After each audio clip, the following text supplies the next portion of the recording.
di Amarta teh jago unggul si Bima luar biasa kagagahanana can anakna si Bima ngaranna Gatot Kaca apaan kawentar si Gatot Kaca mah orangna beraja kang tu mama moal aya pakarang anu teu kasih Gatot Kaca pakarang dunya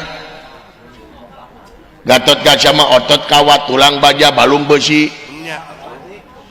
kulitna geseng si Gatot Kaca mah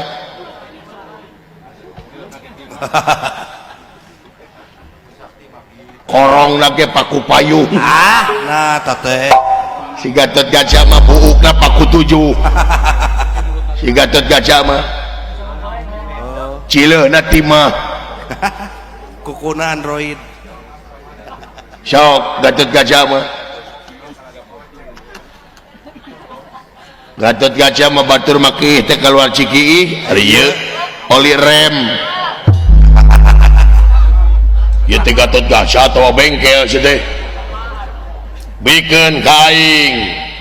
Gatot Kaca bikin kaing mau munur sasiku mangejat satu yang biasa yang kasih Gatot Kaca loba di ditu teh di negara Amarta teh can anterja aya anterja teh anak Bima kene tiarimi lain tinulian can Jakatawang saha anak Bima kene di janterja lain da Bima mah tilu pamajikanana teh tilunya kahiji nate nyaeta Dewi Urang Ayu ti nagara Kikisik Nirmala eta mati siluman udang boga anak Jakatawang kawin deui Bima teh ka siluman orai siluman boga anak anterja kawin deui ka siluman buta boga anak Gatot Kaca oh Bima mah siluman wungkul nyata jorok sih eta mah jigana lamun aya siluman entong digares gitu nya paling bahenon gitu mah si eta mah brus-brus kan kumaha asa terpaksa wange si eta mah nya salaya lipanan jantan tah wayana pati pikeun nemongkeun ajen idaden negara urang negara Banjar Kancana dah wayahna ulah deui bawa damai deui Amarta ya